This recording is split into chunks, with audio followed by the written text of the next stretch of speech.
Certo? Vocês estão me vendo?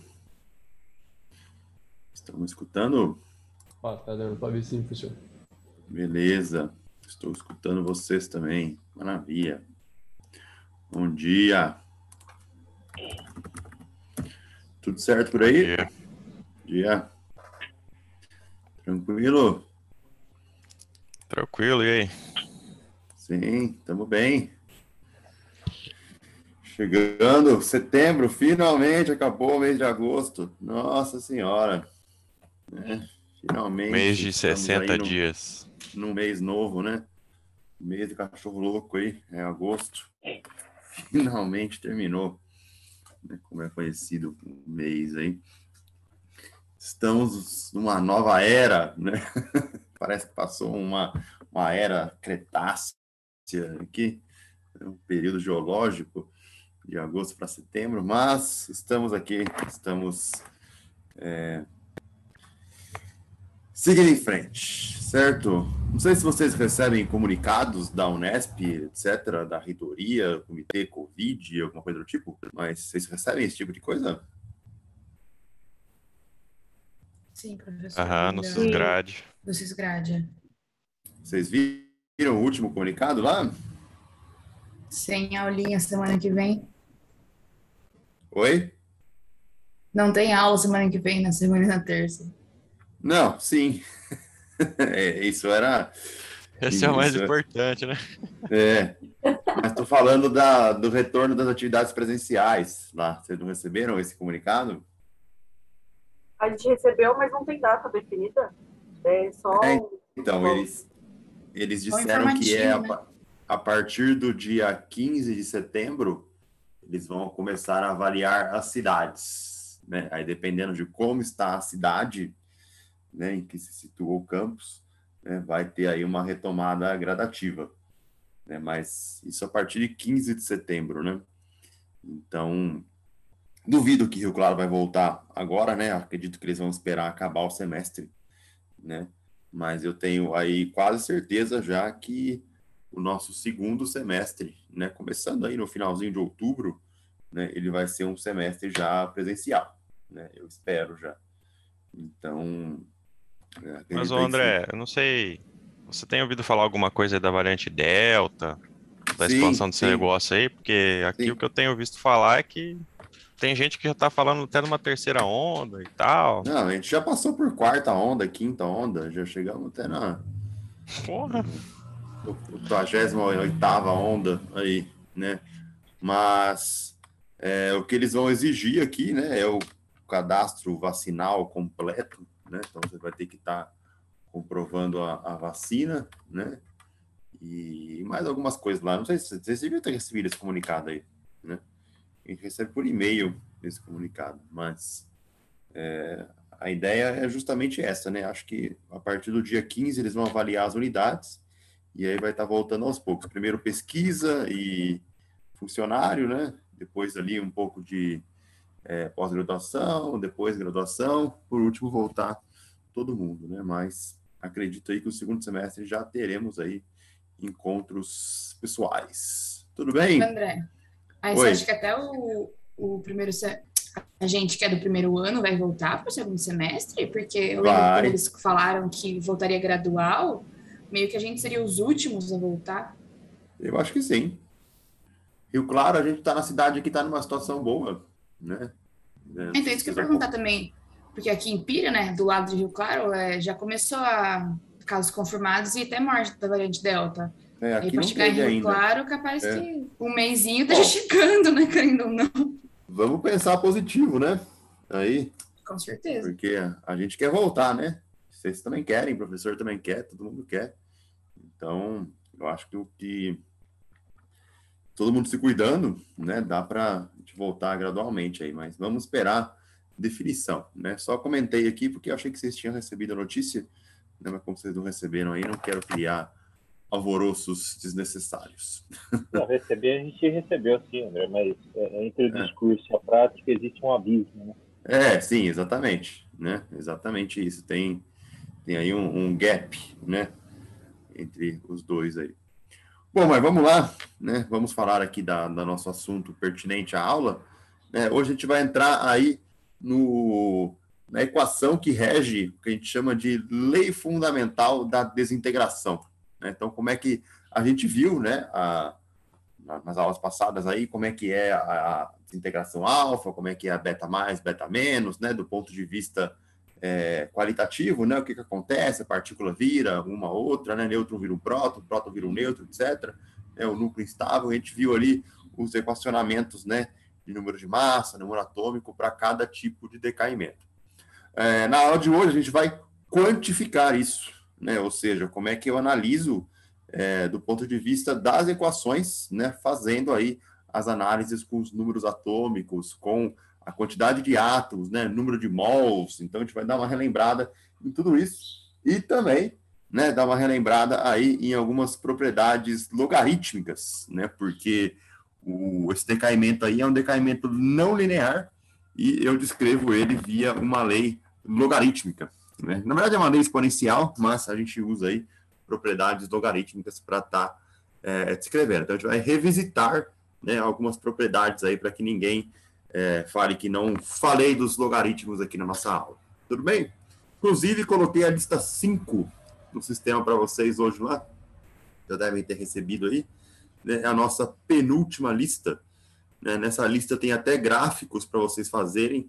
Tentei achar na internet aí um pedaço de papel milimetrado, papel de log, né, para vocês estarem fazendo os gráficos, se vocês quiserem fazer na mão, né, mas a ideia era que vocês fizessem na mão, justamente para pegar o traquejo. Mas na hora que eu chegar no gráfico, eu falo dele de novo. Tá? Então, vamos lá. Então, lei fundamental da desintegração. Então, qual que é a ideia? Né? A gente vai fazer aí a descrição quantitativa, né, das leis que regem o decaimento ou o crescimento, né? Porque eles estão relacionados, né? Então, se um átomo decai, né, significa que o filho dele, né, ele cresce, né? Então, eu tenho aqui a chamada família, né? Por isso que eu chamo de família, né? Porque a gente chama de pai, filho, neto, né? Então, é justamente aí uma família, né? Não deixa de ser família. Então, eu tenho aqui um pai que é instável, né? Então, ele tem ali uma relação Z/N, né, naquela curva ali alta, né? E ele emite uma partícula, né? Emite uma radiação aí, ou alfa, ou beta mais e menos, né? Ou até gama, para ser aí um filho estável, né? Então, ele se transforma, né, num parente, né, estável, ok? E aí, o que acontece? A gente tem, né, que essa medida de como esse decaimento ocorre, ele é feito através do número de átomos da amostra, certo? Então, o número de átomos da amostra é justamente aí relacionado com o número de Avogadro, certo? E o número de mols da amostra, né? Todo mundo lembra do número de Avogadro? Lembra desse número aqui? 6,02 vezes 10 a 23 átomos por mol, né? Esse é uma constante aí. E sempre quando eu analiso ali um mol de um dado elemento, né, ele vai ter sempre essa quantidade de átomos, né? Lembrando que o mol, ele varia conforme a massa atômica do elemento, né? Então, por exemplo, ali, um mol de oxigênio, né, teria que ter ali cerca de 16 unidades atômicas, né? Então, sempre relacionando ali com a massa do oxigênio. E a ideia é o seguinte, né? A gente usa esses decaimentos aqui, né, para fazer aí análises de desintegração e, basicamente, aí processo de datação de rocha, né? Então, essa é a lei que rege o que a gente chama aí de datação de rocha também, né? Então, você tem aí alguns exemplos, né, de processos de desintegração de pais para filhos, né? Então, por exemplo, rubídio 87 para estrôncio 87, né? Tem um período de radioatividade, né, de meia-vida de 50 bilhões de anos. Tório 232 para chumbo 208, tem um período de meia-vida de 13,9 bilhões de anos. Potássio 40, argônio 40, urânio 238, chumbo 206, urânio 235, chumbo 207, urânio 238, tório 230, carbono 14 para nitrogênio 14, né? Tem um azoto 14 aqui, mas acho que seria um nitrogênio 14. Né? Esses são os isótopos mais utilizados nas datações radiométricas. Mas o que é essa meia-vida? Né? O que é essa quantidade aqui, medida em bilhões de anos, 1000 anos, etc. Então, a meia-vida, ela está relacionada com o tempo que o meu pai demora para perder metade da sua massa, né? Ou metade dos seus átomos. Então, se você olhar nesse gráfico que está aqui, ó, olha só. Eu meço em tempos de meia-vida, né? Então, T0 aqui seria o meu tempo inicial, seria T0, né? Então, aqui um tempo inicial. Um T1 seria uma meia-vida. Né? Um T2 seriam 2 meia-vidas. Um T3, 3 meia-vidas. Um T4, 4 meia-vidas. Então, você percebe o seguinte, né? Ó, que o pai seria o vermelho aqui, né? E o filho seria o verde, né? Então, tem as duas curvas aqui. Quando passou metade do tempo, né? Ou seja, meia-vida, o que aconteceu? Metade dos átomos, né? Do pai aí se transformaram em átomos do filho. Né? Você perceba que o gráfico, quando você compara os dois, né? Tanto a curva vermelha quanto a curva verde, eles são uma constante, né? Se você somar os dois valores, você vai dar 100%. Então, aqui, ó, passou uma meia-vida, o que o pai perdeu, o filho ganhou. Né? Então, eu tenho 50% aí de cada um dos elementos. Se eu passei 2 meia-vidas, o que acontece? Esse 50%, ele vai virar aqui, ó, 25,5%. Né? Então, tudo que o pai perdeu de novo na segunda meia-vida, significa que caiu metade de 50%, foi para 25,5%. E o filho cresceu para 75,5%. Né? Passou a terceira meia-vida, aí metade desses 25%. Certo? Na verdade, não é 25,5, né? É 25 só, né? Ô, professor. É 50, metade, 25. Então, passou para 25, né? Perdeu metade, foi para 12,5%. E aqui, a mesma coisa, né? Ele cresce aqui, ele vai para 87,5%. Né? Passou para a quarta meia-vida, ele perde aí mais um pouquinho, né? 6,25%. E o filho cresce aí cerca de 93,75%. Então, perceba que com o passar do tempo, com o passar da meia-vida, os átomos do pai vão basicamente sumindo, né? E eles vão se transformando em átomos do filho. Note que esses decaimentos e crescimento, nessas duas curvas aqui, são curvas não lineares, né? Que fique bem claro isso. Eu não consigo fazer uma regra de 3 para ajustar essa análise aqui, né, de proporção pai e filho. Não dá para fazer proporção, justamente porque é uma equação não linear. A gente vai aprender como escrever isso, né, via função exponencial, via função logaritmo. Mas fique bem claro que isso aqui não é uma função linear, é uma função exponencial. Tudo bem, gente? Alguma dúvida por enquanto? Todo mundo pegou a ideia do decaimento, da meia-vida? Tranquilo? O que é a família, né? Pai, filho, posso ter até neto, bisneto, né? Dependendo aí de como for a sequência das coisas, né? Dos decaimentos. Tranquilo?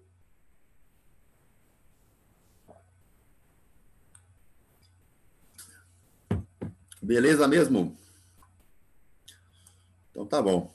Então vamos lá. Então, basicamente, né, a nossa lei fundamental da desintegração, ela foi aí, né, uma das primeiras indicações de que as leis que governam o mundo subatômico, elas são, na verdade, estatísticas.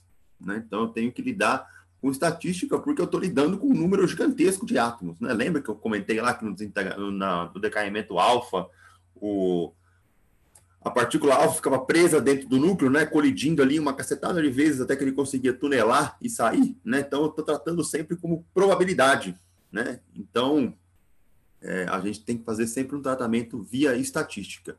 Então imagine aqui, ó, por exemplo, que uma amostra de 1 miligrama de urânio, ok? Essa amostra contém 2,5 vezes 10 a 18 átomos no nuclídeo de longa vida urânio 238. esses átomos, né, foram criados aí nas supernovas, provavelmente muito antes da formação do sistema solar. Vocês chegaram a ver isso lá em geologia geral?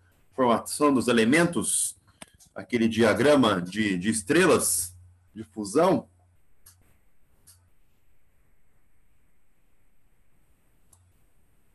Não? Eu não lembro de ter visto, não, André. Tem que ver com os colegas Não? aí, mas. Bom, até onde eu lembro ali, é uma das primeiras coisas que o professor de geologia geral passava, né, mas ele não passou. Então, a ideia aqui é que os elementos químicos, né, que todos os átomos aí, eles são formados dentro do núcleo de estrelas, certo? Então, ali, por exemplo, o nosso Sol, ele está fundindo hidrogênio em hélio, né? Então, ele pega gás hidrogênio, como ali é muito quente, tem a gravidade e tudo, né, ocorre ali processos de fusão. Então, ele queima hidrogênio para produzir hélio. Então, nesse processo de fusão, ele libera calor, certo? E aí, conforme o tempo vai passando, né, esse hidrogênio vai acabando e o Sol começa a fundir, por exemplo, hélio depois. Ele vai fundir hélio em carbono, né? E aí ele vai aumentando de tamanho, né? Por isso que a gente fala que o Sol viraria, por exemplo, uma gigante vermelha no futuro, né? Ele aumenta de tamanho, engolindo a Terra, né? Certo? Então ele passou, né? Então, beleza. Então a ideia é que, né, todos os elementos são criados, né, dentro do núcleo de estrelas até o ferro, né? Então, o ferro, depois que uma estrela supernova aí, né, começa a fundir ferro, né, ela não libera energia, ela absorve energia, né? Então, a fusão do ferro absorve energia, por isso que a estrela depois ela colapsa, certo? Então, quando uma supernova explode, ela colapsa e aqueles elementos de ferro que estavam lá dentro, eles são espalhados, né, pelo espaço ao redor da estrela, e aí eles acabam se colidindo, né, uns com os outros e formando os outros elementos, né? Então, todos os elementos que a gente tem aí na nossa tabela periódica, depois do ferro, eles foram criados em explosões de supernova, né? Muito provavelmente bem antes da formação do nosso sistema solar.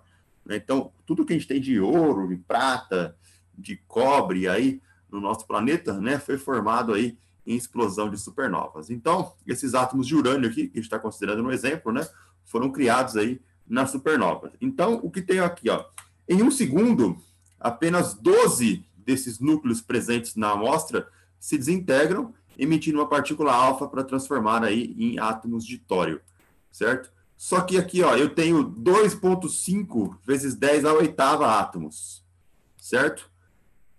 Se em um segundo 12 deles sofrem desintegração, não tem como eu prever quais vão ser os átomos que vão decair, certo? Então, não existe ali, vai decair o átomo 327, vai decair o átomo 11.492, né? Não tem como prever qual é o átomo que vai sofrer o decaimento, né? Então, a gente trata, né, com uma probabilidade de decaimento igual para todos os núcleos, né? Porque se eu faço essa análise de prever qual vai decair, isso exige uma computação fora do senso comum, né? Seria aí de um super, hiper, mega computador, super, hiper, mega rápido, e ainda assim demoraria tempo pra caramba, né? Então, a gente trata aí que a probabilidade de decaimento é a mesma para todos os núcleos, né? Por isso aí, fazendo a previsão estatística, né, para qualquer átomo de urânio. Beleza? Então, essa é a nossa primeira observação aí para estar fazendo a nossa lei. E como é que eu formulo essa lei matematicamente? Vamos lá. Então, aqui, ó, embora então seja impossível prever, né, quais núcleos vão decair, eu posso dizer que uma amostra contém N núcleos radioativos. Então, a taxa de decaimento, certo? Um DN/dt, ela diminui com o tempo, certo? É uma taxa de decaimento derivada no tempo. Ou seja, esse DN/dt é proporcional a menos N. Ou seja, eu tenho ali que a taxa de decaimento vai estar relacionada com o número de átomos que vão estar decaindo, ou seja, eu vou estar perdendo átomos. Então, por isso que essa taxa de decaimento é proporcional a menos N. Para eu remover a constante de proporcionalidade, né, eu coloco aqui um lambda, que é uma constante de desintegração ou constante de decaimento. Então, para eu não trabalhar com proporção, eu vou trabalhar com uma igualdade, e aí eu coloco uma constante. Esse lambda, então, ele faz o papel aqui de constante de desintegração ou constante de decaimento, que no sistema internacional, ele tem aí uma unidade de 1 sobre segundo, né? Ou segunda menos 1, que é a dimensão do inverso de tempo. Ou seja, a equação que rege o meu decaimento é essa daqui, ó. dN dt menos lambda n, certo? Essa equação aqui, ela é chamada de equação diferencial, para ser resolvida em função de n. Então, a ideia de eu resolver essa equação aqui é encontrar quem que é n em termos do tempo. Qual é a função do tempo que descreve ali o decaimento do número de átomos. Essa é a ideia da nossa lei fundamental da desintegração. Só que resolver essa equação aqui não é uma coisa tão simples, certo?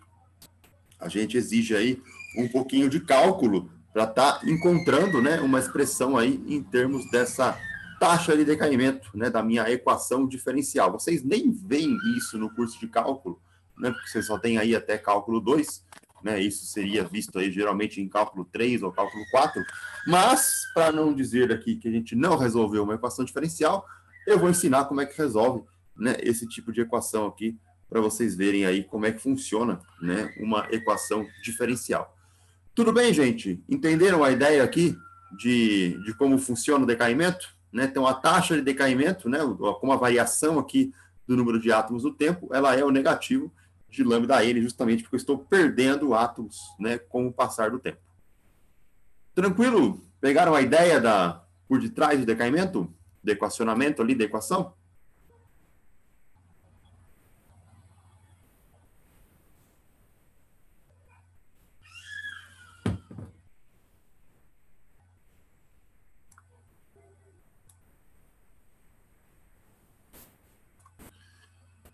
Pessoal, tudo bem aí? Vocês estão me escutando? Sim? Ficou alguma dúvida? Todo mundo entendeu o que é taxa de decaimento?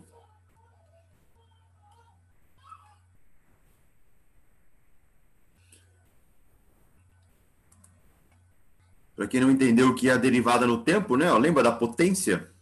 Que nós vimos aí na aula de mecânica, né? A potência não era a variação do trabalho no tempo? dWdt, né? Então, era basicamente a ideia de taxa de transferência de energia, né? Sempre quando eu estou falando de variação no tempo, né? Sempre quando eu estou falando de taxa de alguma coisa, é variação no tempo de algo, né? Então, aqui, a minha potência era taxa de transferência de energia no tempo. E aqui, dN dt é a taxa de decaimento, né? Como é que eu estou decaindo aí o número de átomos de determinada amostra. Vocês veem bastante isso em cálculo, né? Vocês estão vendo aí, quando o professor resolve exercícios aplicados, ele fala de taxa disso, taxa daquilo outro, né? Vocês não estão vendo isso?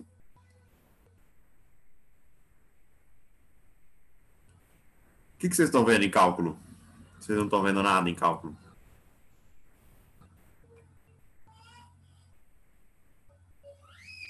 Acho que a gente vai começar a ver derivada agora só. A gente tá vendo. Não viram derivada ainda?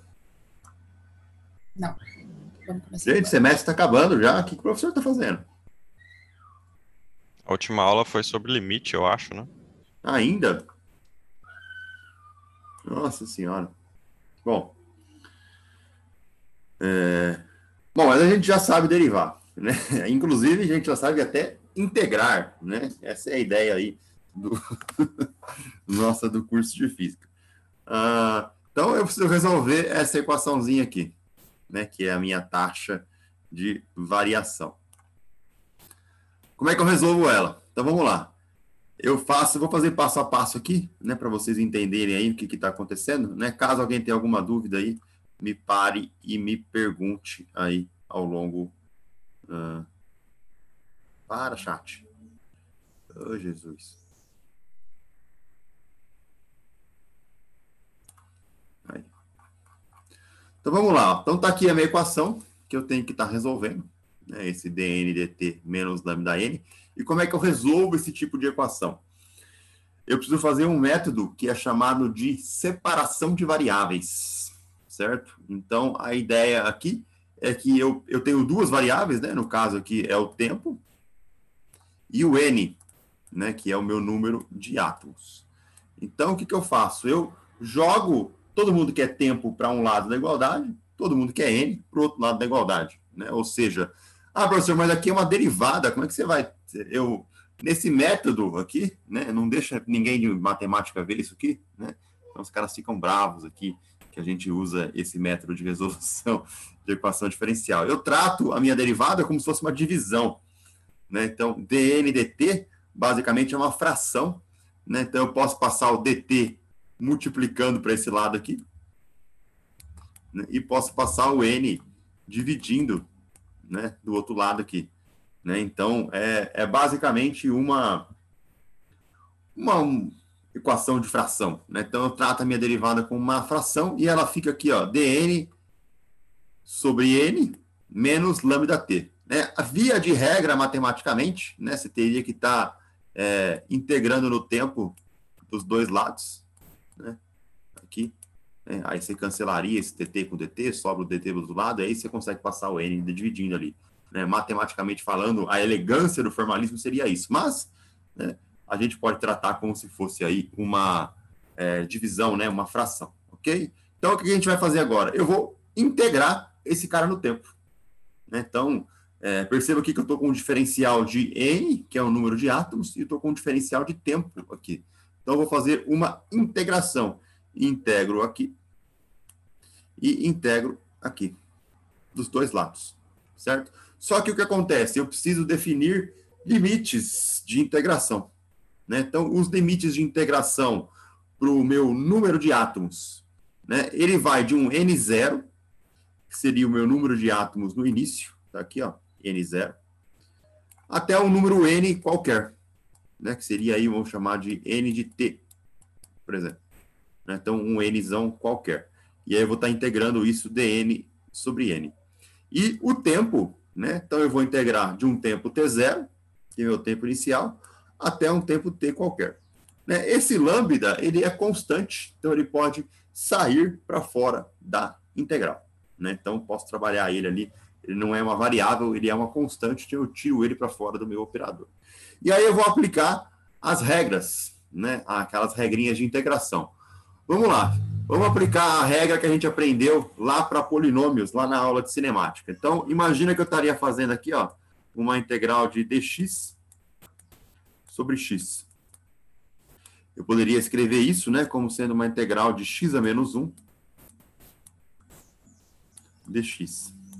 Se eu aplicar aquela regrinha, né, que a gente aprendeu lá na cinemática, lá, o que acontece com essa função aqui? Como é que ficaria ela?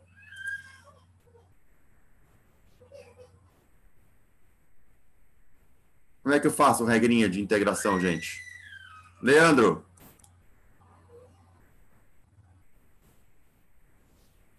Não, pra mim não, cara. Não lembra? Kaline, você lembra?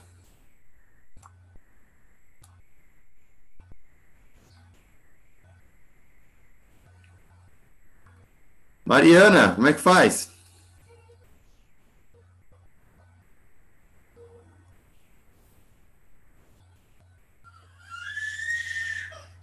Tawari, como é que faz a regrinha de integração? Nós vimos no primeiro semestre, vocês fizeram na prova.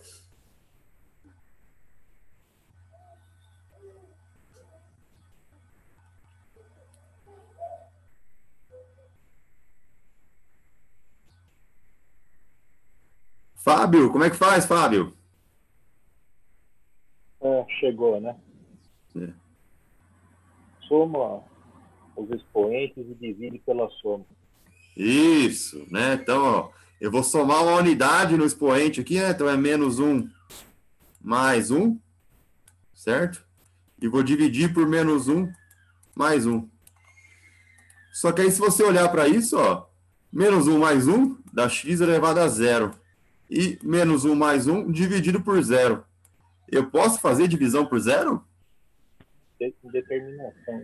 Né? Proibido, né? Não dá para fazer isso, certo? Ou seja, essa integral aí, né, para quando eu tenho a variável dividindo, ela é uma integral que não dá certo resolver por esse método do polinômio que nós aprendemos, né, para quando eu somo uma unidade e divido pela unidade aumentada. Não dá certo, ok? Então, essa integral, esse tipo de integral específica aqui, ela é uma integral especial, certo? Ela dá para a gente uma função chamada de ln. Viram a função ln? O que é uma função ln?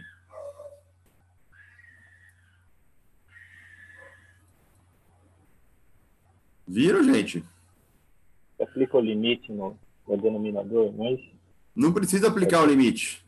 Essa integral aqui, ó, ela é ln de x. Ela é uma integral especial. Então, mas você faz sempre o cálculo não igual a zero, mas sempre próximo a zero, maior que zero, menor que zero. Né? Você poderia aplicar o teorema de L'Hopital, né? Que o pessoal chama lá, né?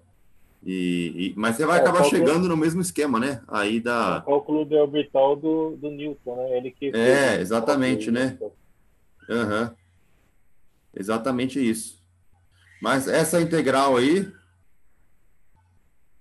ela dá ln de x, né? Ou no caso para a nossa variável, ln de n. Ok? Então, ó...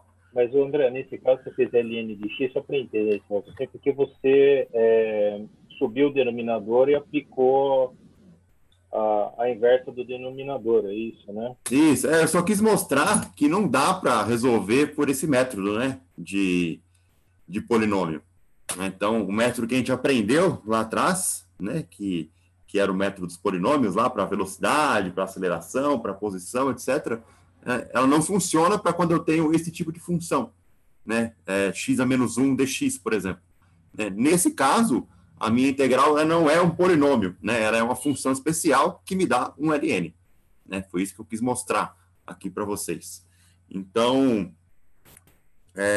esse pedaço aqui, ele dá ln de n, né? Que é a minha variável aqui. Certo? Então, eu tenho aqui ln de n avaliado nos limites, né? Que seria aqui o meu n final e o meu n inicial. Então, esse aqui é o meu lado esquerdo da integral já resolvida, né? Para colocar aí nos limites de integração. E do lado direito, né, eu tenho menos lambda dt. Bom, a integral de dt, essa sim, dá para resolver via polinômio, né? É como se eu tivesse aí um carinha que está aqui na frente, né? Um t elevado a zero, né? Na frente, que é 1. Né? Então, eu aumento uma unidade dividido pela unidade aumentada, ele vai dar t a primeira, né? Que é apenas t. Então, essa integral de dt, ela me dá t apenas, certo? Deixa eu circular o nosso t aqui mais bonito. E o lambda, né, continua, sinal de menos continua, e aqui os meus limites de integração de t0 até t, ok? Então, essa parte aqui é a parte da direita da minha integração. Então, eu peguei aquela equação diferencial, separei as variáveis, e aí integrei cada um dos lados, certo? Quando eu faço isso e substituo os limites, né, de cima menos o de baixo, aí eu continuo seguindo, né, aquelas propriedades que a gente tinha visto nas aulas de cinemática, né? Sempre a variável de cima substituído, menos a variável de baixo substituído. Então, aqui, ó, deixa eu fazer aqui a nossa substituição. Então, ln de n está aqui, a parte de cima, menos ln de n, 0, na parte de baixo. Então, já daqui, eu vim para cá, certo? Ó, variável de cima substituído, menos a variável de baixo substituído, na função ln, que é o resultado da integração. E do lado direito, perdão, menos lambda, né, de t menos t0. Né? O t aqui é a parte de cima e o t0 a parte de baixo. Tudo bem, gente? Beleza? Alguma dúvida por enquanto? Estão lembrando aí? Propriedades? Como é que tá?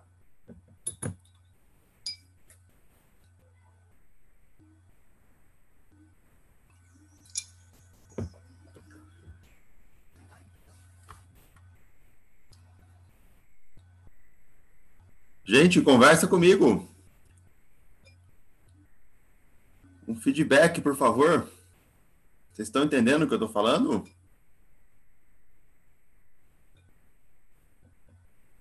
Vocês estão indo só na inércia? A alma está no corpo ainda?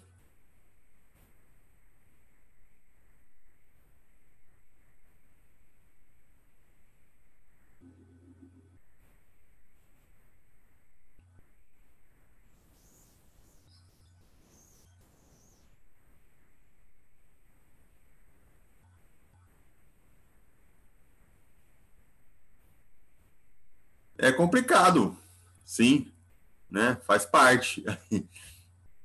O cálculo não é uma coisa trivial, né? Eu não entendi, Tawari. Tá meio demais? Que eu não entendi. Oi, fala.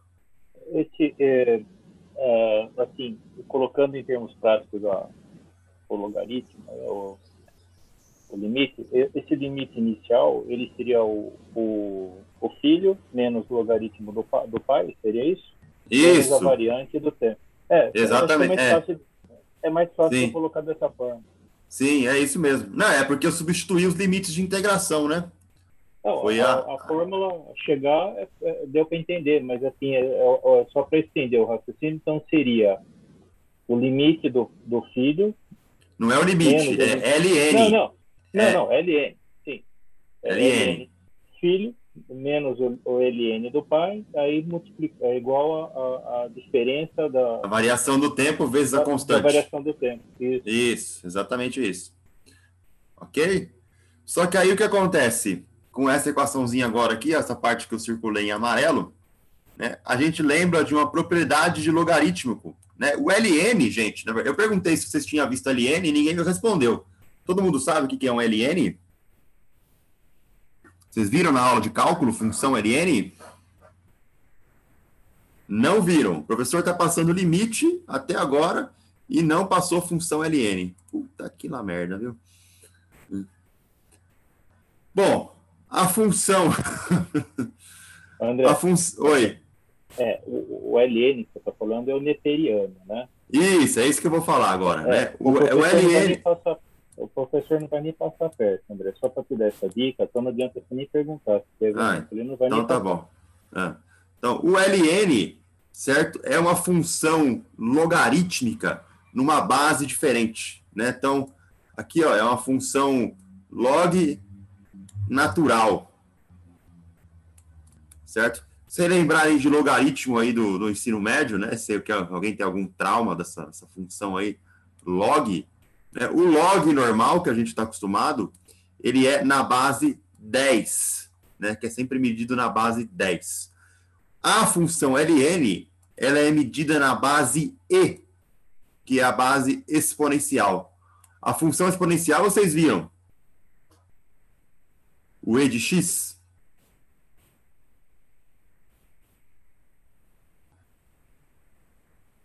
Eu lembro alguma coisa da base E, quando é o log da base E, só que bem... Eu só lembro que eu vi isso, sabe? Mas não lembro mais nada. Tá. Então, ó, essa aqui é a minha base exponencial. A gente vai chegar... Eu tenho um slide aqui de propriedades logarítmicas aqui, eu achei que vocês tinham visto, né? Usou na calculadora só, né? Ok. Então, essa base E, né, é a minha base natural, né? Esse E é uma constante, né? Ela vale 2,71...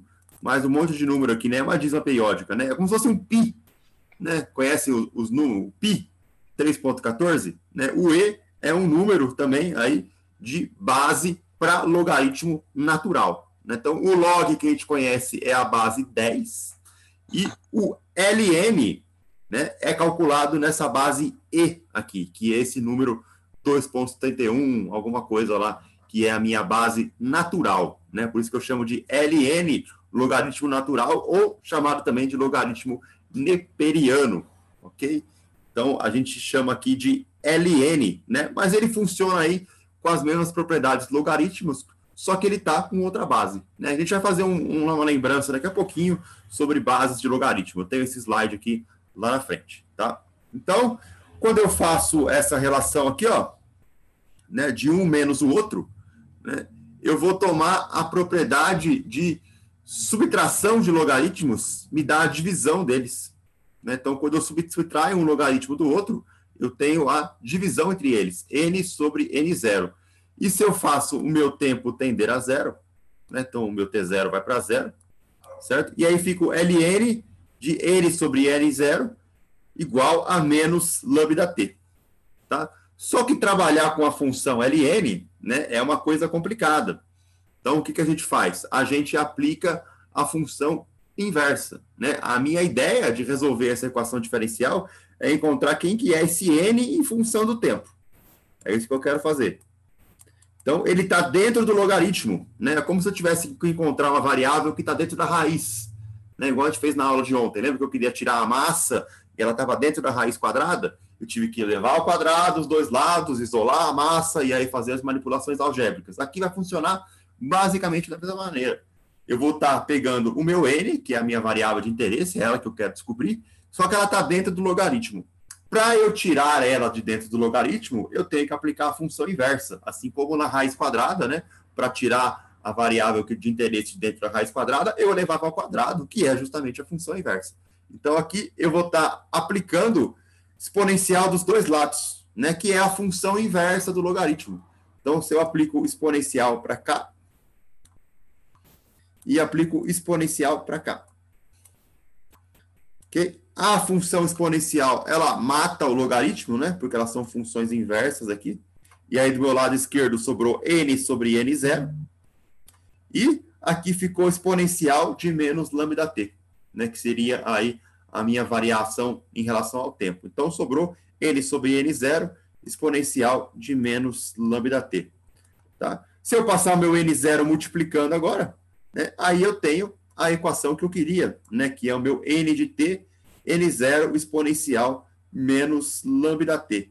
Esse cara que está aqui é a função que eu queria, né, que é a função do decaimento radioativo, que é aquele gráfico que a gente viu agora há pouco, né, que ele decaía naqueles tempos de meia-vida. Né? Não é uma função linear, é uma função exponencial, que é uma função não linear, né? Ela não obedece aí uma equaçãozinha de reta.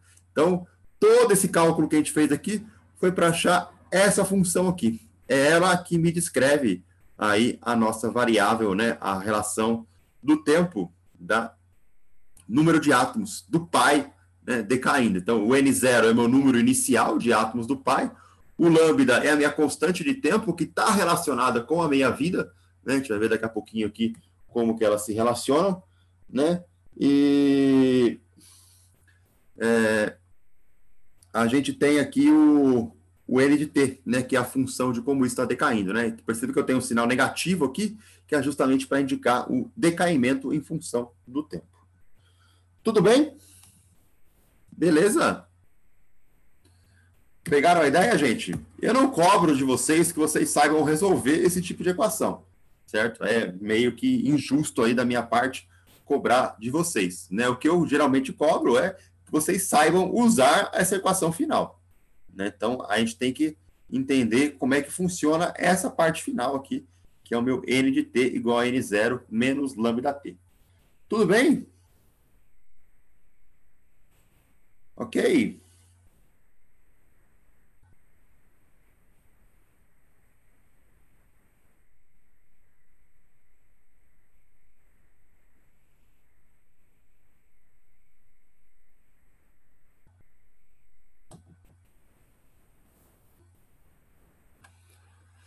Beleza, então. Vamos lá fazer uma revisão de logaritmo? Então, né, justamente aí, para a gente aprender as propriedades, né, da relembrada, né? Relembrar ou aprender de novo, ou aprender pela primeira vez, né? Caso alguém aí não tenha visto. Então, qual que é a ideia, né? A minha função log, certo? Ela é escrita basicamente dessa maneira aqui, ó. É um log, né, de A, B igual a X. O A é a minha base, certo? Então, geralmente, né, essa base, eu posso escolher a base que eu quiser, na verdade, tá? Então, o A é a base e o B é a parte do cálculo, né? A minha potência aqui. Certo? E o X é o valor da igualdade, tá? Então, Para eu estudar logaritmo, eu tenho que estudar leis de potência, né, que são funções aí de elevado, né, então leis de potência. Então, para eu resolver log de b na base a igual a x, eu resolvo da seguinte maneira: a elevado a x é igual a b. Essa é a propriedade do nosso logaritmo, né? É assim que eu resolvo aí a igualdade, né, da função da base, né? Então, perceba que a base aqui, que é o meu a, né, ela está elevada ao x, que é o resultado, que vai ser igual à minha potência b. Tá? Então, para a gente ter uma ideia sobre isso, né, eu peguei aqui alguns exemplos de diferentes bases, só para a gente ter uma ideia, né? Então, se eu tiver log de 4 na base 2, é igual a 2. Por quê? Porque se eu pegar aqui, ó, o meu a elevado a x, né, é a mesma coisa que eu fizer 2 elevado a 2, que vai dar 4. Né? Então, eu poderia estar, se isso aqui fosse um x, né, uma variável aqui, eu poderia estar fazendo 2 elevado a x é igual a 4. Que número que eu elevo a 2 e me dá 4? Né? Então, o meu x aqui estaria valendo 2. Tá? Então, eu posso calcular um log na base 2 também, não necessariamente precisa ser na base 10. Posso calcular na base 3, por exemplo. Né? Então, o log de 81 na base 3 é igual a 4. Por quê? 3 elevado a 4 vai me dar 81. Né? Essa é a nossa relaçãozinha aí. Né? O 3, o x, né, seria que número de 3 elevado daria 81? É 4. E aqui está uma base 3. Se eu tiver a base 10, que é a base mais comum, né, aí que a gente usa, então o log de 100 na base 10 é 2, porque 2 elevado ao quadrado é 100. Né? Então eu tenho justamente aí essa relação para os logaritmos. Beleza?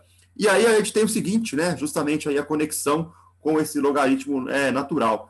Então, se eu tenho log de x na base 10, a gente representa basicamente como log de x, né? Eu omito o 10. Não necessariamente eu posso estar colocando esse 10, né? Porque o 10 é a base padrão para o logaritmo. Né? A gente faz aí as coisas na ordem de base 10, né? Potência de 10, então seria basicamente o padrão, né? Logicamente eu posso usar 3, 2, 4, como a gente viu nos exemplos agora há pouco. Mas o 10 é a base padrão. Então, quando aparece log apenas, eu estou usando na base 10. Eu estou omitindo esse 10 ali na parte de baixo, né? Ali no subscrito.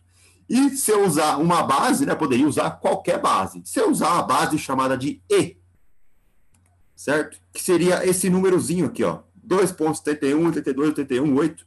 Né? Então, se eu uso na base E, né? Log na base E, eu chamo de log natural, que é o meu ln de x.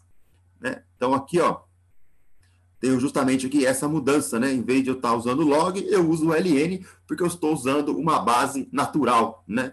Aqui, o meu ezinho, né? Ele está relacionado com a função exponencial, que é o número neperiano, né? Ou a base natural, que é um número irracional, né? E tem esse valorzinho que está aqui. Tudo bem? Beleza, gente?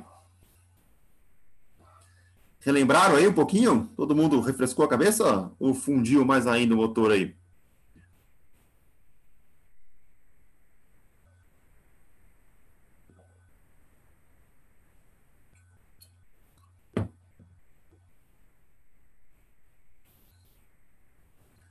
Ok. Vamos fazer mais alguns cálculos aqui com logaritmo aqui, para vocês pegarem a ideia aqui, ó. Então, alguns exemplos, né? Exemplos de propriedades aí de logaritmos. Então, olha só. Se eu tenho log de 0 na base b, isso é igual a 1, porque qualquer número elevado a 0 é 1. Né? Então, b é igual a 1.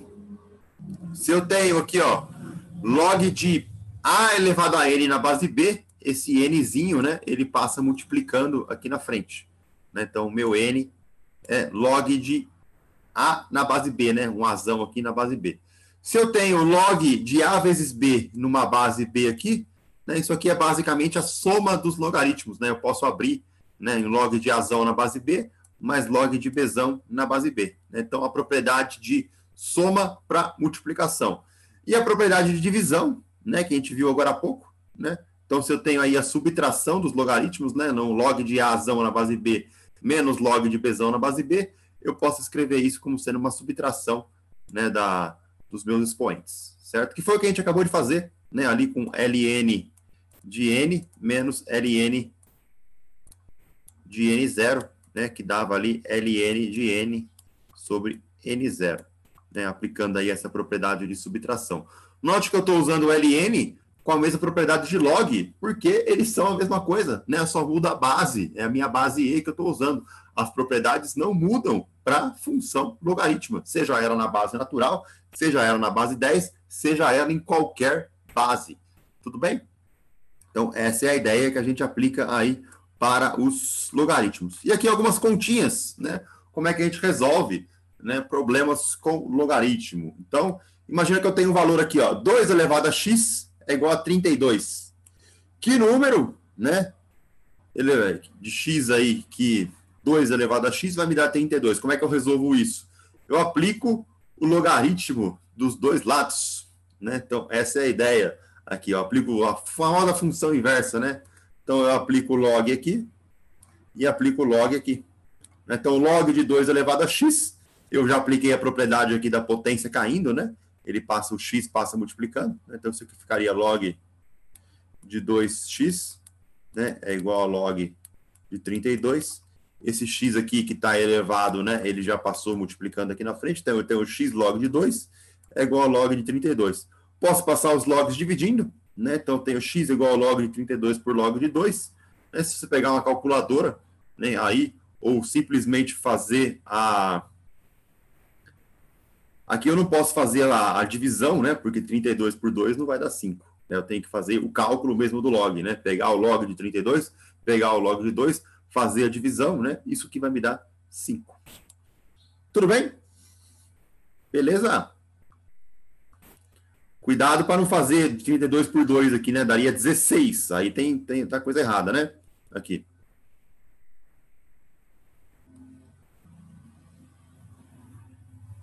Então, esse seria um exemplo, né? Se eu tenho aqui, por exemplo, ó, 2 elevado a x igual a 120.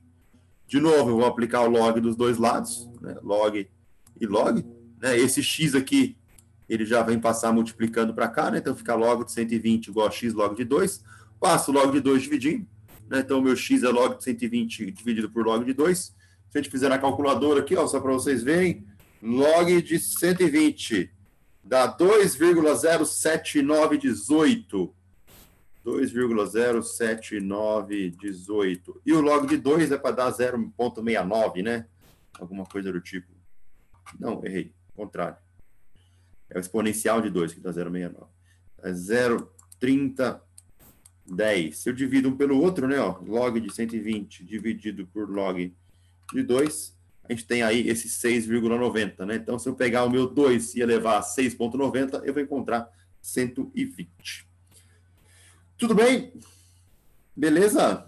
Mais um exemplozinho, né? Então, 16 elevado a y, que vai dar 0,25, né? Então, agora eu posso ter expoentes do tipo negativo também, né? Então, aplicando de novo o log dos dois lados, né? Esse y passa multiplicando aqui, né? Então, fica y log 16 log de 0,25. Então, y é log de 0,25 por log de 16, esse y é igual a menos meio. Né? Essa é a ideia aí que a gente tem dos valores, né, aplicando aí as funções logarítmicas. Tudo bem, gente? Alguma dúvida? Todo mundo pegou a ideia? Deu para relembrar algumas propriedades aí? Como é que faz continhas? Já acharam o log e o ln na calculadora de vocês?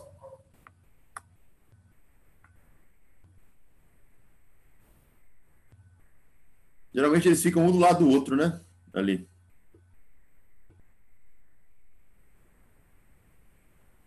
Pessoal, tudo bem?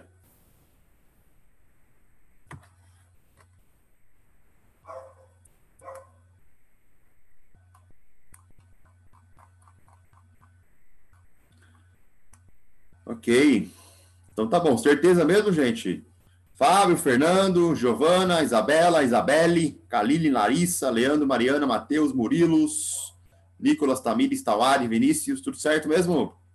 Tudo bem. Ok. Então, foi só uma lembrança aí, né? Eu não acredito que o professor de cálculo não passou um negócio desse. Né? Faz parte da ementa do curso ele começar com funções, né? Uma revisão de funções.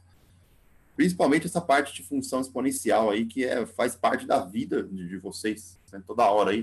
André, Oi. Função ele relembrou. Aliás, ele deu várias aulas fazendo, relembrando as funções. Mas o logaritmo neperiano ele não passou e não vai passar. Eu já te garanto, porque as próximas aulas vão começar agora derivadas, aí já começou derivadas e vai seguir dessa forma. O neperiano ele não vai passar, ele não vai nem passar perto. Nossa, muito estranho não ter passado isso, porque é a função natural, né? Basicamente tudo que a gente vê aí é descrito via log neperiano, via log natural. Bom, enfim, a gente viu aqui como é que faz então, né? Aí ficamos comigo. E aí, só para a gente ter uma ideia, né, de escala logarítmica. O que é isso? Né? O que é uma escala logarítmica? Então, olha só. Né? Aqui eu tenho, né, uma função polinomial. Né? Então, imagina aqui um x², por exemplo. Um x², certo? Ela é uma função que vai crescendo, né? Conforme o x vai passando aí, vai crescendo, né? Vai aumentando também. Então, a gente representa ela, né? Num gráfico linear. O que é um gráfico linear? Aonde cada divisão ela tem o mesmo tamanho, né? Ó. Então, aqui, 0 de 20, de 20 a 40, de 40 a 60, né? Aqui, de 0 a 5 mil, de 5 mil a 10 mil, de 10 mil a 15 mil. Cada quadradinho tem basicamente o mesmo tamanho, respeitando cada eixo, né? Eu posso variar a escala de cada eixo. Então, isso aqui é um gráfico linear. Então, a minha função x², ela fica com essa cara aqui, ó. Certo? Só que o que acontece? Eu posso representar esse x² em outros tipos de gráficos, outros tipos de eixo. Né? Então, aqui eu tenho um gráfico log linear. Né? Ou seja, ele é log no eixo x, ele é linear no eixo y. Note que o linear continuou aqui, ó, de 0 a 5 mil, de 5 a 10 mil, de 10 mil a 15 mil, os tamanhos continuaram aqui basicamente iguais. Só que na escala log, a coisa muda um pouco de figura. Né? O log ele não é a base 10, né? A gente está trabalhando aí com base 10, ou seja, a cada década muda o valor do meu log. Não é? Então eu tenho aqui, eu faço uma análise por décadas. Né? Então quando você trabalha aqui, por exemplo, log de 10 na base 10. Isso aqui é 1. Log de 100 na base 10. Isso aqui é 2. Log de 1000 na base 10. É 3. Log de 10.000 na base 10. É 4. Né? Então, eu tenho aí uma escala via décadas. Né? Então, cada década, então, por exemplo, do 1 ao 10 é uma década. Do 10 ao 100 é outra década. Do 100 ao 1000 é outra década. Do 1000 ao 10.000 é mais uma década. Do 10.000 ao 100.000 é outra década. E assim por diante. Então, a minha escala logarítmica, perceba que ela vai aqui, ó, 10 a 0, que é 1. 10 a primeira, que é 10. E 10 a 100, 10 a segunda, que é 100. Então, ele tem aí uma variância diferente. Né? Então, ele vai aqui, ó, de 1, 2, 3, 4, 5, 6, 7, 8, 9, 10. Os intervalos vão diminuindo com o passar do tempo.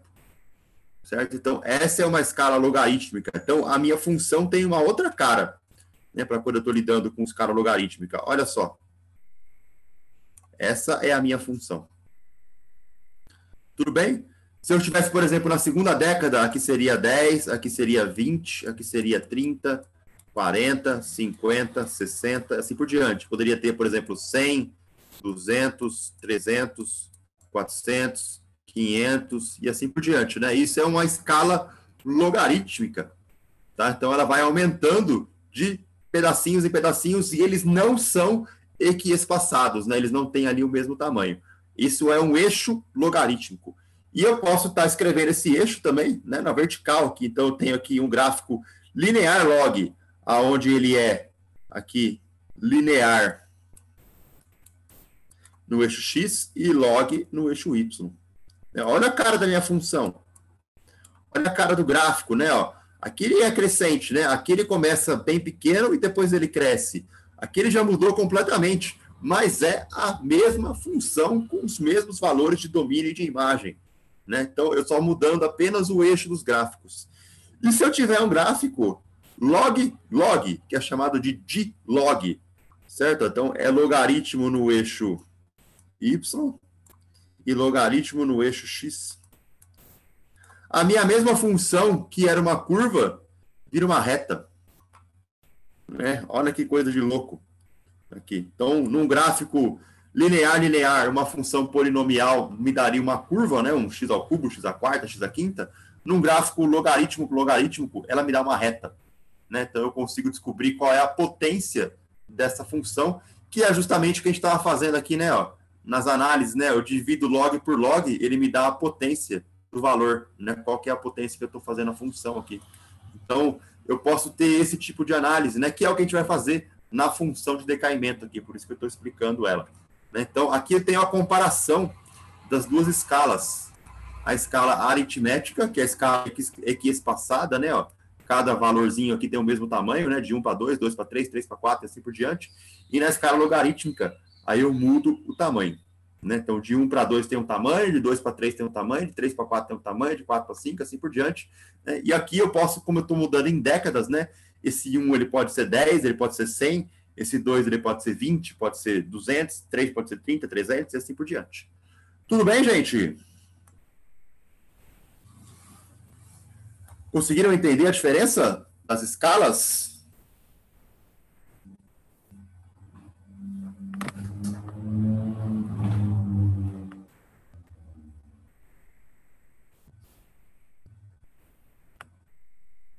Já tinham visto uma escala logarítmica? Para que a gente usa o logaritmo? Né? Geralmente, é para quando a gente vai colocar números muito grandes. Né? Então, eu transformo um número para uma escala log. Por exemplo, a escala Richter, que é a escala que mede intensidade de terremotos, é uma escala logarítmica, certo? Porque quando você está lidando, tem um terremoto nível 5, beleza. Aí tem um terremoto nível 6. O nível 6, ele é 10 vezes maior que o nível 5. Tem uma escala foi um terremoto nível 7. O nível 7 é 10 vezes maior que o nível 6, 100 vezes maior que o nível 5. Teve um terremoto nível 8. O nível 8, ele é 10 vezes mais intenso que o nível 7, 100 vezes mais intenso que o nível 6 e 1000 vezes mais intenso que o nível 5, e assim por diante. Né? Isso é uma escala logarítmica, certo? Então, a gente usa isso também, né, na escala Richter, que é a escala que mede ali a intensidade de terremotos. A gente usa essa escala para representar decaimento de funções. A gente usa isso, por exemplo, numa escala de decibéis, né, ali, uma escala de intensidade sonora. Então, isso é bem comum, né, usar aí uma escala do tipo logarítmica. Tudo bem? Ficou alguma dúvida, gente? A gente vai ver o gráfico agora, como é que vai ficar, vocês vão entender melhor aí a ideia da coisa.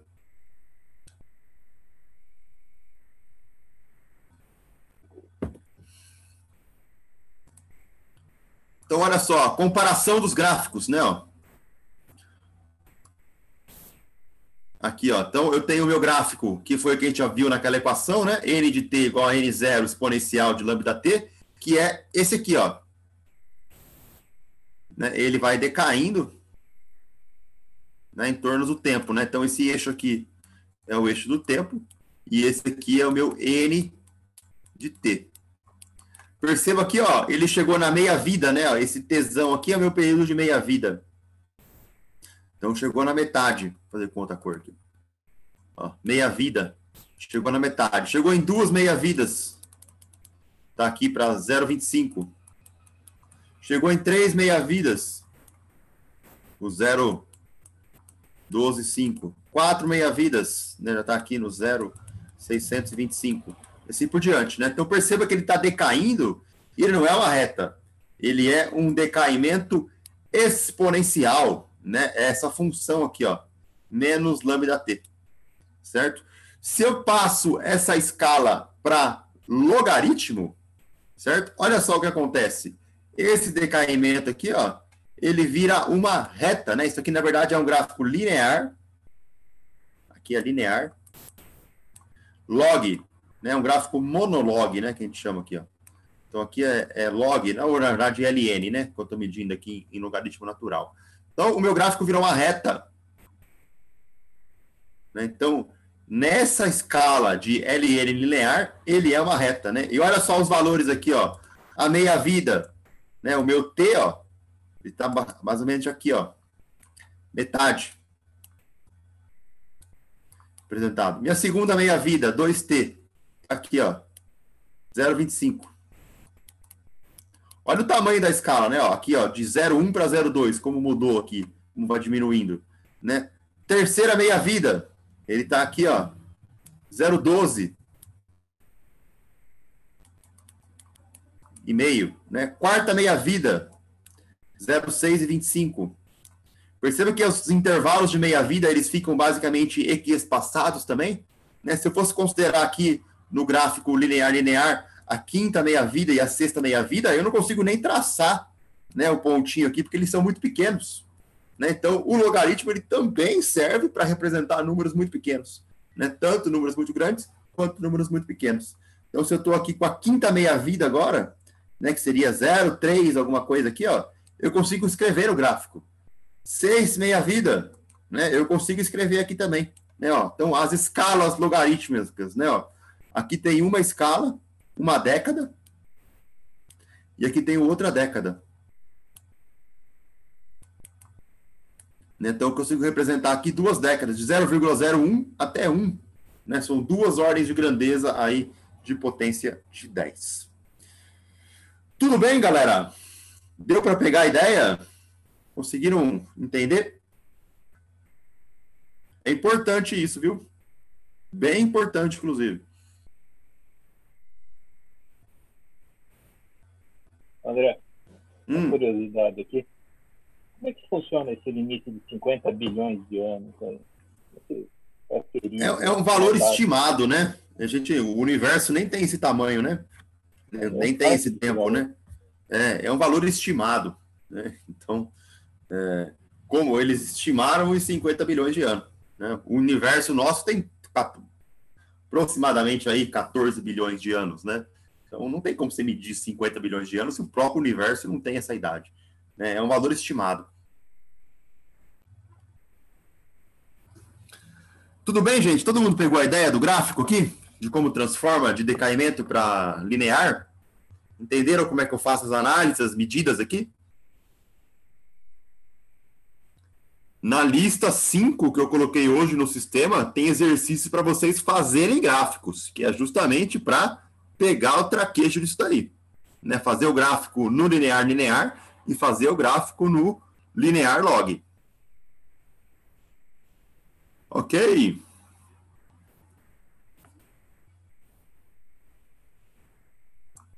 Gente, vocês estão aí me escutando? Terra chamando Física 1, Geologia? Alô?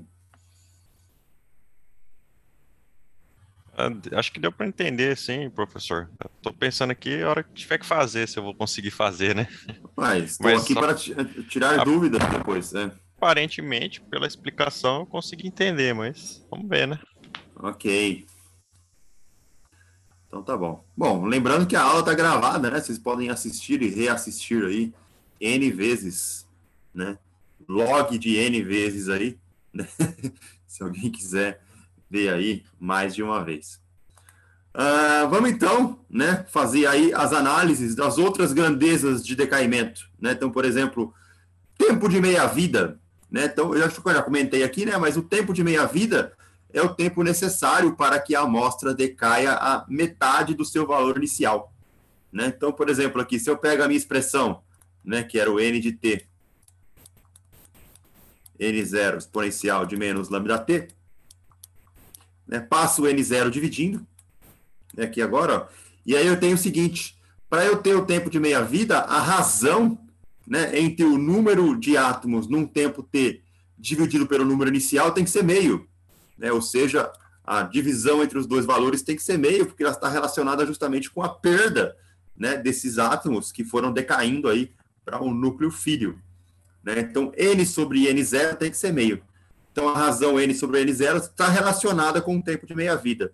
Ou seja, se essa quantidade aqui é meio, né? Então, meio é igual a exponencial de menos lambda t, certo? Então, eu faço o meu tempo ser justamente o tempo de meia-vida, né? Que eu chamo aí de tesão meio, né? Subíndice meio, que é representado como meia-vida, né? É como se eu estivesse pegando esse N aqui, N de T, é igual ao meu N de tesão de meio, né? Que é o tempo de meia-vida, né? Para eu pegar a razão aí e ela ser exatamente a metade. Ou seja, né? Meio é igual a exponencial de menos lambda T, só que minha variável, de novo, né? Ó, ela está dentro da exponencial.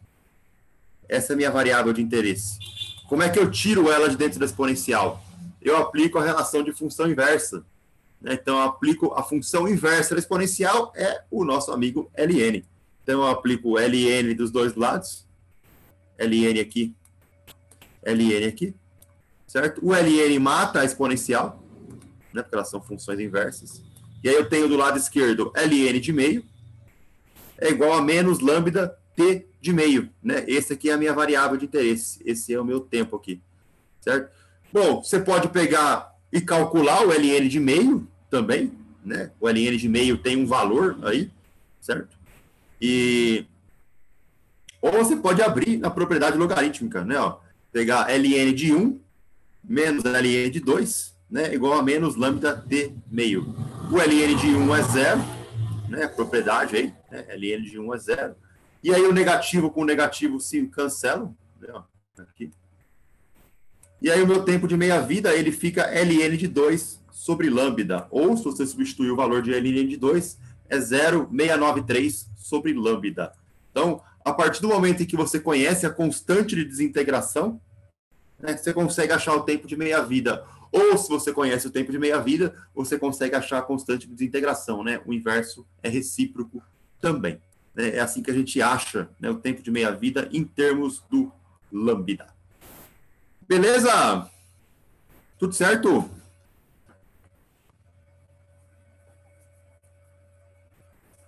Essa é uma aula intensa mesmo, viu, galera?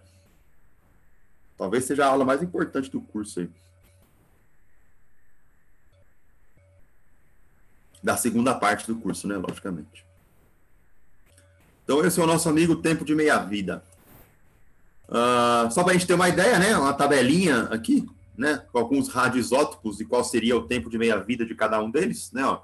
Então, urânio 238, tempo de meia-vida 4,5 bilhões de anos. Potássio 40, 1,3 bilhões de anos. Carbono 14, 5.730 anos. O césio 137, 30 anos. Estrôncio 90, 28 anos. O bário 140, 13 dias. O iodo 131, 8 dias. Tecnécio 99, 6 horas. Polônio 218, 3 minutos.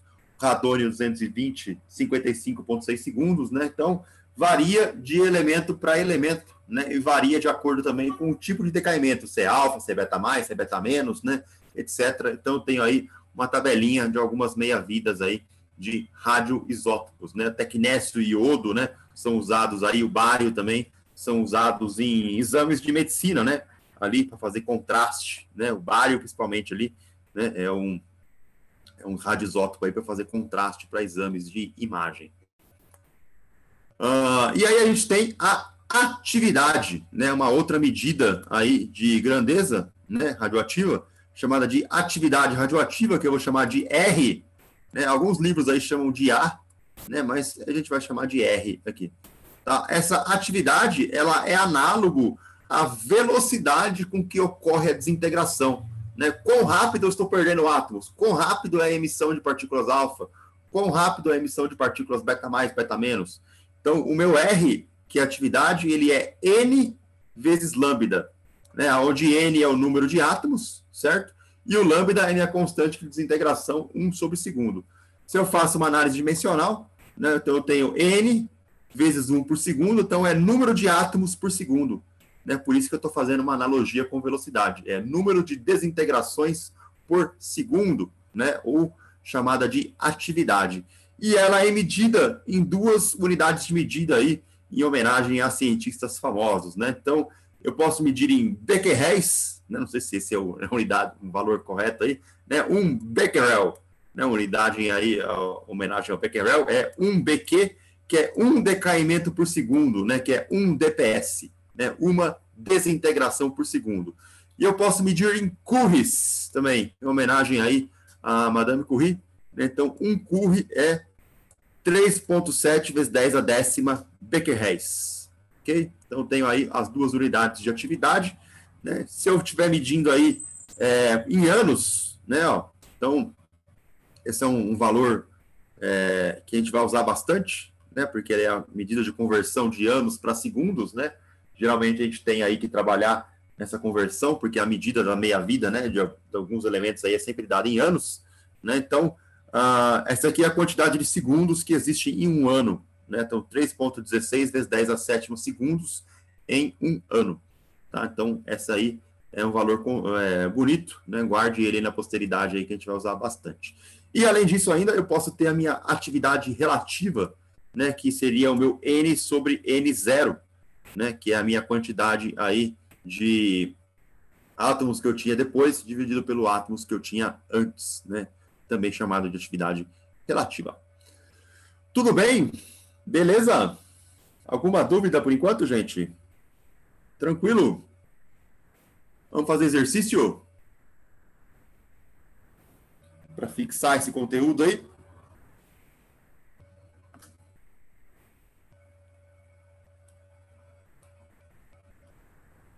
Bora!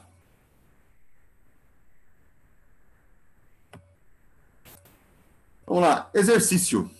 Olha só, é um exercício bem completo aí, ó. Né? Uma banana contém 600 miligramas de potássio.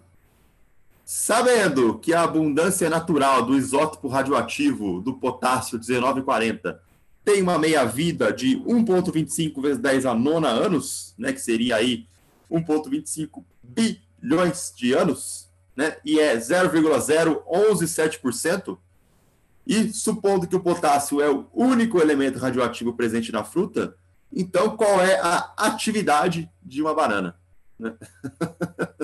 A pergunta é meio capciosa aí, né, mas qual é a atividade radioativa de uma banana, né, supondo aí essa quantidade de potássio, supondo essa meia-vida, supondo essa quantidade, né, de potássio presente na banana. Então, vamos lá.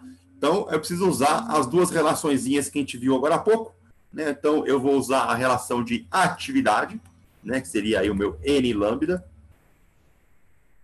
e eu vou usar a minha relação do tempo de meia-vida, né, que a gente viu aí, ln de 2 sobre lambda, certo? Então, quando eu combino as duas equações, né, ou seja, o que eu vou fazer aqui? Eu vou isolar o lambda, né? Ó, então, o lambda que está aqui, ó, eu vou substituir ele aqui.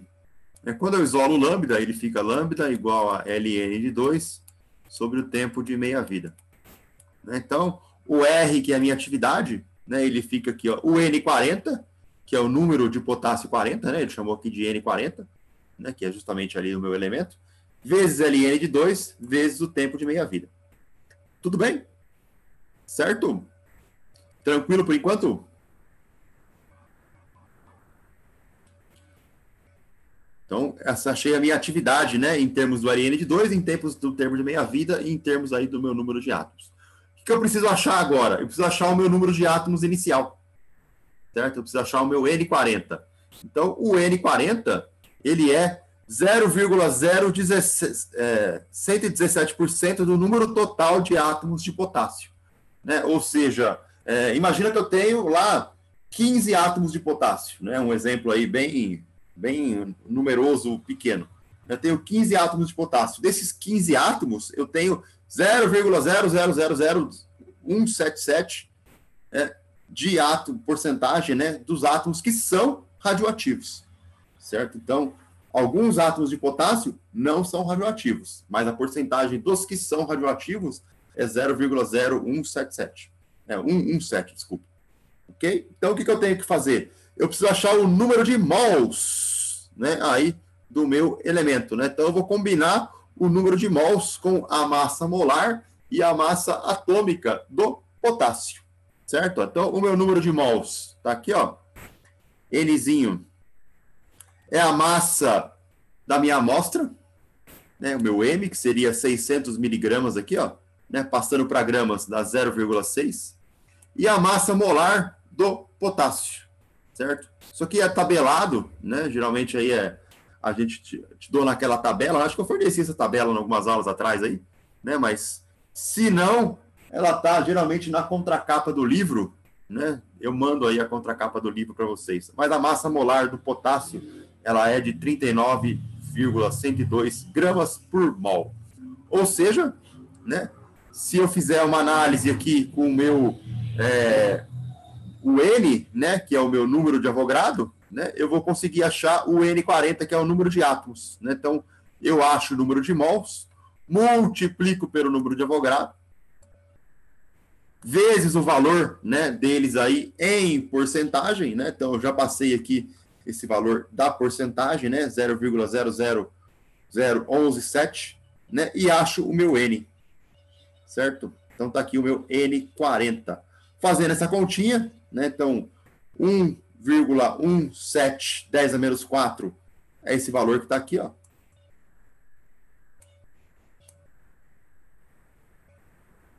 O número de Avogadro está aqui, ó. É o Na. E o meu número de mols está aqui, né, ó. Esse é o N, né, que é o Mzão por Mzinho. Então, 600 vezes 10 menos 3 gramas, dividido por 39,102 gramas por mol. Então, o meu N40, ele é da ordem aí de 1,081 10 a 18.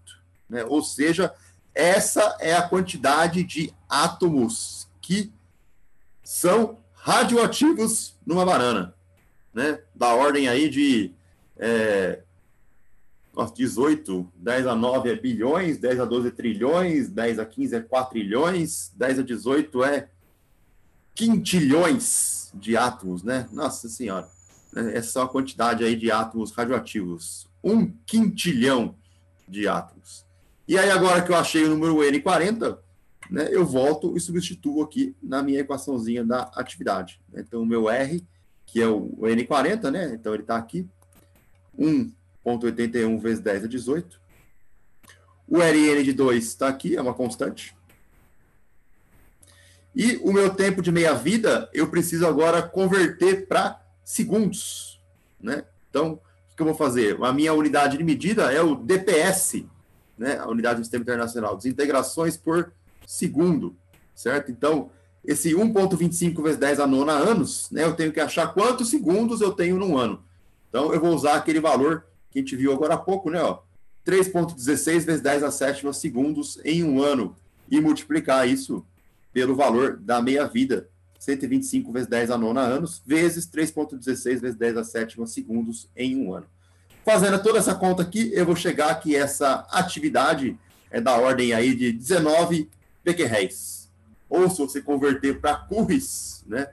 Conforme essa transformação aqui, né? 3,710 a décima becquerel é um curri, eu vou ter 0,51 nanocurri. Essas são as duas unidades aí. Beleza? Esse é um exercício fácil, viu, gente? Só para deixar claro aí.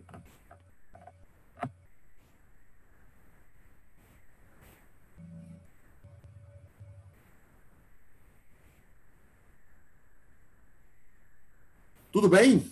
Alguém perdeu alguma passagem, alguma explicação, alguma conta? Perguntem, gente, por favor. S'il vous plaît. Per favore. Please.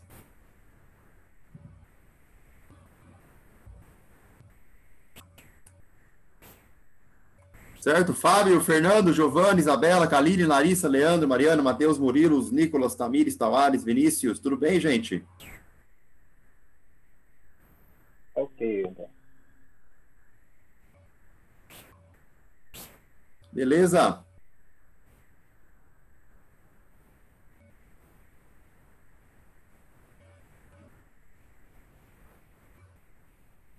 Vamos fazer mais um exemplo, então, aqui, ó. Olha lá. uma grama de rádio 226 tem atividade de 1 Curie. Determine a meia-vida dele. Né? Então, vamos lá. Então, vou pegar aqui, ó, 1 Curie é a minha atividade, que são 3,7 vezes 10 a décima becquerels, né? Ou DPS, desintegrações por segundo. Então, o tempo de meia-vida é ln de 2 sobre lambda, né? Eu posso inverter esse lambda aqui, passando ele multiplicando o tempo de meia-vida dividindo. O meu lambda vai ser ln de 2 pelo tempo de meia-vida. Aí eu substituo na formulinha da atividade, né? Ó, tá aqui o meu lambda. ln de 2 pelo tempo de meia-vida. E o n, né? Aqui, que é o meu número de átomos. Então, eu tenho que encontrar esse n aqui, né? Porque os valores aqui eu basicamente tenho, né? A atividade eu tenho, que é o R, seria 1 Curie, ou que seria 3,7 vezes 10 a décima. Né? Essa é a minha atividade. O ln de 2 é conhecido, né? 0,693. O tempo de meia-vida é o que ele quer descobrir, né? O valor aí da minha incógnita. E o n, né? Eu vou descobrir a partir dessa informação de 1 grama de rádio. Então, vamos encontrar o n. Encontrando o n, né? Vamos lá. 226 gramas de rádio tem 6,02 vezes 10 a 23 átomos, né? Que seria 1 mol, né? De átomos aí. E 1 grama de rádio vai ter n átomos. Fazendo uma regrinha de 3, né? A gente vai achar que o nosso n é 2,65 10 a 21 átomos. Né? Seria aí a quantidade que tenho nessa 1 grama de rádio. Com o n encontrado, a gente volta e substitui ele aqui. Então, está aqui o meu n. Está aqui o meu ln de 2. E está aqui a minha atividade, né, de 1 Curie, que seria 3,7 vezes 10 a décima becquerels. Fazendo toda essa conta aqui, né, a gente vai chegar em 4,95 vezes 10 a 11 segundos. Esse é o tempo de meia-vida. Se eu faço uma proporção, né, para a quantidade de segundos em um ano, né, então em um ano eu tenho 3,16 vezes 10 a sétima segundos, quanto que eu tenho, né, de anos em 4,95 vezes 10 a 11 segundos. Isso daria para mim 1.576 anos. Né? Essa seria aí a meia-vida do rádio. Beleza, jovens? Maravilha? Esse exercício já foi mais tranquilo, né?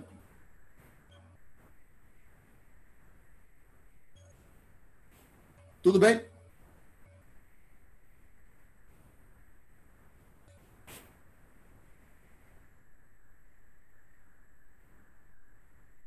Ok.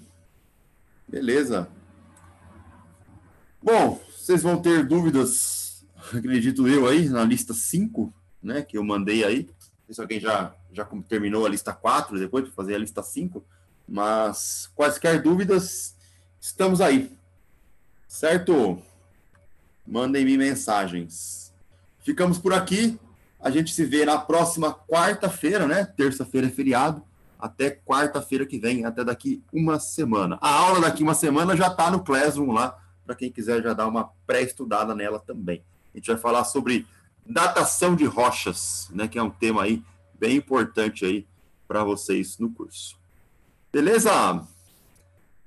É isso aí então, galera. Um abraço, tudo de bom e boa semana, bom feriado, se cuidem aí. Tchau. Tchau, professor. Valeu. Até quarta. Até mais. Tchau.